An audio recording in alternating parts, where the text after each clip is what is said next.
بسم الله الرحمن الرحيم. إن شاء الله النهاردة أول محاضرة عن كيفية إنشاء البي إن آر داخل سيستم الحجز أماديوس. حضراتكم النهاردة عندنا مسافر طالب إنه يسافر من القاهرة للرياض، طالب إنه يسافر في تاريخ يوم 13 مايو، محدد لنا شركة الطيران اللي هو يسافر عليها مصر طيران، ومحدد لنا إن هو بيرغب يسافر داخل البيزنس كلاس وبيرغب إنه يحصل على أقل سعر داخل الكابينة. تعال نشوف مع بعض، نتبع خطوات لإكمال هذا الحجز. أولا هنجيب جدول الرحلات اللي هو بيرغب إنه يسافر في يوم 13 مايو، لأن الرحلة وان واي ما طلبش راوند تريب أو رحلة ذهاب وعودة، وهنشوف مع بعض إيه الخطوات. أول خطوة هنبتدي نظهر جدول الرحلات المتاح بالفعل يوم 13 مايو من القاهرة للندن. هنستخدم الافيلابيلتي نيوترال وهنبتدي نحدد التاريخ AN availability neutral الفا نانسي، وهنقول يوم 13 ماي هنطلع من القاهرة، نكتب رمز مدينة القاهرة لمدينة الرياض RUH. هنحدد شركة طيران سلاش ايرلاين MS سلاش هنحدد الكابينة KC وهنعمل انتر. حضرتك هيظهر لك زي ما حضرتك شايف على الشاشة دلوقتي من خلال الكوماند اللي احنا طلبناه، ظهر لي العناصر اللي حضرتك شايفينها 9 أو 6 رحلات. الرحلة الأولى هي رحلة تتبع لمصر الطيران رقم 651 لأن احنا طلبنا كل رحلات مصر الطيران. كلاس سي، كلاس دي، كلاس جي، زد.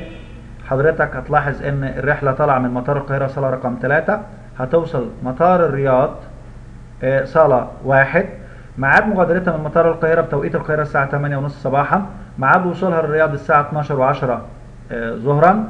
الحجز إلكتروني، الزيرو هنا بتاعني نون ستوب، والثلاث ثلاثات دي بتعني طراز الطيارة للمسافر هيبقى في ميعاد رحلته. هتلاحظ ان زمن الرحلة 2:40 دقيقة. هتلاحظ حاجة ان السطر الاولاني بيتكلم عن اماديوس افيلابيلتي او الاتاحة تمت باستخدام اماديوس باستخدام الكوماند AN RUH اللي هو رمز المدينة الخاصة بالرياض اللي هي تتبع للسعودية. وحضرتك هتلاحظ ان هو موجود الرقم ده بيدل او بيعبر عن وقت الاستعلام ويوم الرحلة، الفرق ما بينهم 42 يوم. وموضح لحضراتكم ان الرمز اللي هو هيبقى تابع ليوم 13 مايو هيبقى في الاسبوع يوم الاثنين، وطبعا احنا ما حددناش سيان ميعاد للمغادرة او ميعاد وصول، وعشان كده هنلاحظ في مرة تانية ايه الفكرة اللي احنا ممكن نطلب بيها تحديد ميعاد وصول او تحديد ميعاد مغادرة.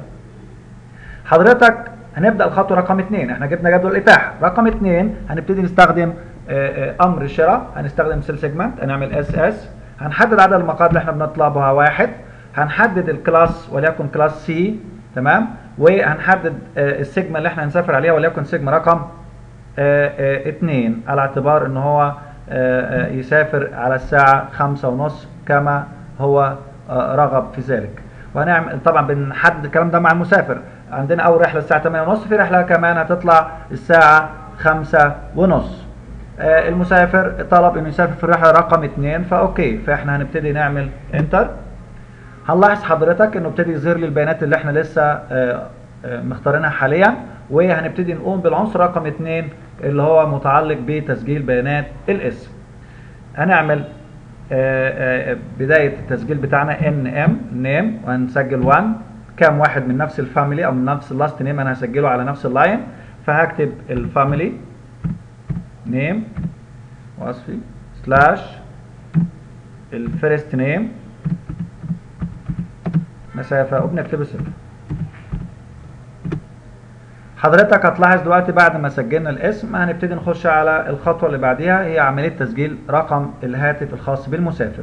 فهنستخدم AV الادرس باسنجر، وهنستخدم رمز مدينة القاهرة، وهنعتبر ان رقم الهاتف هو 02279466163 داش تليفون بيزنس.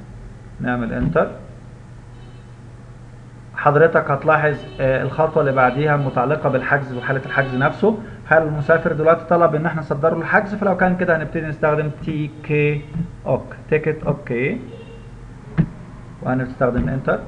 في الحقيقة لسه ما زالت البيانات أولية، فعايزين نحفظ هذه البيانات، فبنقوم باستخدام received from.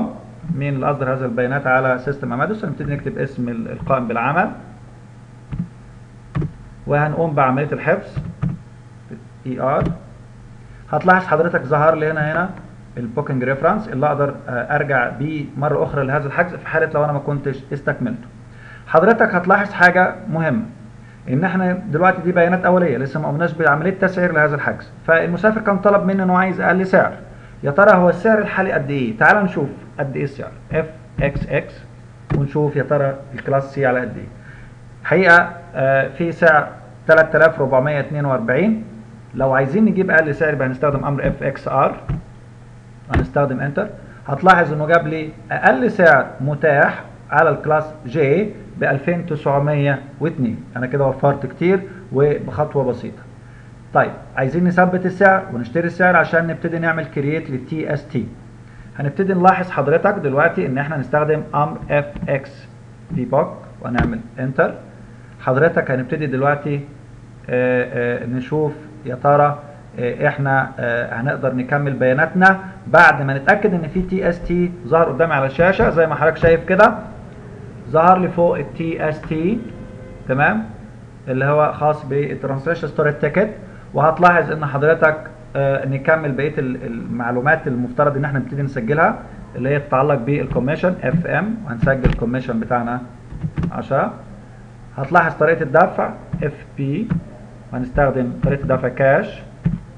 هتلاحظ حضرتك دلوقتي بعد ما عملنا هذا الموضوع مازال الحجز لم يكتمل. ليه؟ لان احنا لسه ما سجلناش التيكت نمبر.